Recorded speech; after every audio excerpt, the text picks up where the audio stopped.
Praise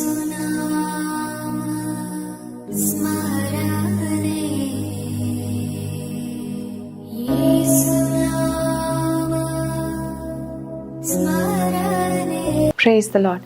యేసు నామ స్మరణ అనే ఉదయకాల కార్యక్రమానికి మీ అందరికీ ఆహ్వానం. ఈ ఉదయకాలం ఎలా ఉన్నారు? ఈ క్రిస్మస్ మాసంలో చక్కటి వాగ్దానం విందామా? లూకాసు వార్త 1వ అధ్యాయము 13వ వచనము. భయపడకము, నీ ప్రార్థన వినబడినది. ఈరోజు వాగ్దానము మన దేవుడు మనకిస్తున్నాడు. భయపడకము, నీ ప్రార్థన వినబడింది.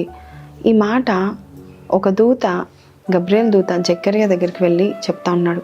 జకర్యా, ఎలిజబెత్లు చాలా వృద్ధులైన దంపతులు, పిల్లలు లేరు, కానీ వారు ప్రార్థన చేస్తూ ఉంటున్నారు, దేవుని సేవ చేస్తూ ఉంటున్నారు. వారు ఎంతో యథార్థంగా నీతిగా జీవిస్తూ, దేవుని కొరకు జీవిస్తూ ఆయన పని చేసే పరిచారకులుగా, యాజకులుగా ఉన్నారు. అటువంటి సమయంలో వారికి ఒక లోటు ఉంది. ఆ లోటున్న వారు ఒకటే ప్రార్థన చేసుకున్నారు. ఏంటంటే, ప్రభా మాకు లోటు ఉంది అయ్యా, మేము యాజకులం కదా, మా ప్రార్థన ఆలకించండి, మాకు ఒక బిడ్డను దయచేయని ప్రార్థన చేసుకున్నారేమో. అందుకనే దూత వచ్చి అంటుంది, ప్రార్థన వినబడింది. ఎంత ఆలస్యమైనా కూడా, ఎంత కష్టమైన పరిస్థితుల్లో అయినా కూడా, డాక్టర్స్ సహితము నీ వల్ల కాదు, ఇది జరగదు, నీకు హీలింగ్ రాదు, నీకు పిల్లలు పుట్టరు, లేక నీ ఆరోగ్యం మెరుగుపడదు, లేక ఈ యొక్క రోగము నీతో పాటే ఉంటుంది, నీతో పాటే చేస్తుంది అన్నట్టుగా చెప్తున్నారా డాక్టర్స్? లేక మీ స్థితిగతులు మారవని ఎవరైనా చెప్తున్నారా? మీ ఫైనాన్షియల్ సిచ్యువేషన్, ఆర్థికంగా మీరు వెనుకబడిపోయి ఉన్నారా? ఎటువంటి స్థితిలో ఉన్నా ఆయన సేవ చేయడం మర్చిపోకండి, ఆయన పరిచర్య చేయడం మానుకోకండి. అంతేకాదండి, ఆయనకు ప్రార్థన చేయడం అస్సలు మానుకోకండి. ప్రతి ప్రార్థనకు జవాబు ఉంటుంది. నువ్వు చేసే ప్రతి ప్రార్థన దేవుడు ఆమేనని ముద్ర వేస్తూ ఉంటాడు. దేవుడు నమోదు చేసుకుంటాడంట, దేవుడు రాసుకుంటాడు. He will register all your prayers. నువ్వు ఏ ప్రార్థన చేసినా ఆయన రిజిస్టర్ చేసుకుంటాడంట. మరి దేవాది దేవుడు ఆ ప్రార్థనలు విన్నాడు కాబట్టి ఒక దూతను, మొట్టమొదటి దూత, క్రిస్మస్ దూత అని చెప్పచ్చు, గబ్రియల్ దూత మొట్టమొదటిసారి మరియ దగ్గర కాదు కదా, ఎలిజబెత్, జకర్యాల దగ్గరికి వెళ్ళింది. ముఖ్యంగా జకర్యా దగ్గరికి వెళ్ళి, జకర్యా భయపడకు, ఇదిగో నీవు ప్రార్థన చేసిందంతా వినబడింది, నీకు కుమారుణ్ణి, నీ భార్య అయిన ఎలిజబెత్ కనబోచుంది.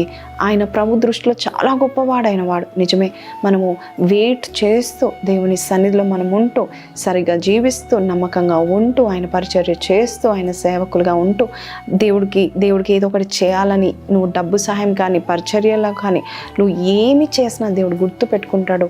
అందులో నువ్వు ప్రార్థన చేసేది ఆయన రిజిస్టర్ చేసుకొని నీ ప్రార్థన జవాబు దయచేయబోచున్నాడు. ఈరోజు నీతో కూడా అదే దూత మాట్లాడుతుంది. భయపడకు, నీ ప్రార్థన వినపడింది, దేవుడు నన్ను పంపించాడు ఈ మాట చెప్పడానికి. ఈరోజు నా ద్వారా దేవుడు నీతో మాట్లాడుతున్నాడు. కాబట్టి భయపడకు. ఏ విషయంలో, ఏ సిచ్యువేషన్స్లో నువ్వు భయపడాల్సిన పని లేదు. ఎందుకంటే నీ దేవుడు నీ ప్రార్థన ఆలకించి నీ వద్దకు వచ్చి నీకు కావాల్సిన ఆశీర్వాదం ఇచ్చి నీకు సంతోషాన్ని, సమాధానాన్ని ఈ క్రిస్మస్ మాసంలో దేవుడు దయచేయబోచున్నాడు. ఈ వాగ్దానం విన్న మీరు నాతో కలిసి ప్రార్థనలో ఏకీభవిస్తారా? ప్రార్థన చేయండి. మన ప్రార్థన వినబడుతుంది. కనిపిసుకుందాము.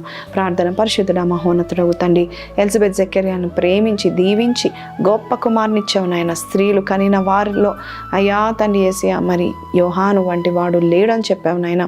అట్టి దీవెన మా పిల్లలకి, మా ఆత్మీయ బిడ్డలకి కూడా నువ్వు దయచేయండి. ఎవరు ఏ విషయంలో భయపడుతున్నారో, ఏ విషయంలో సహాయం అందట్లేదని బాధపడుతున్నారో, నీవే నాయన ప్రభ వారు ప్రార్థన చేసిన ప్రతి ప్రార్థనకు నీవు నాయన ప్రభ తండ్రి యేసయ్యా సెలవిచ్చి బలపరిచి వారికి కావాల్సినవన్నీ దయచేస్తామని యేసు పరిశుద్ధ నామములో అడిగి వేడుకొంచున్నాం తండ్రి. ఆమెన్. సో ప్రైజ్ లార్డ్ అండి. ఈరోజు ఈ వాగ్దానం విన్నారు కదా, కింద కమెంట్లో thank you for answering my prayers Lord అని పెట్టండి. ఖచ్చితంగా మీ ప్రార్థన దేవుడు ఆన్సర్ చేసి ఉన్నాడు. సంతోషించాను. మళ్ళీ కలుద్దాం. అంతవరకు సెలవు. Praise lord.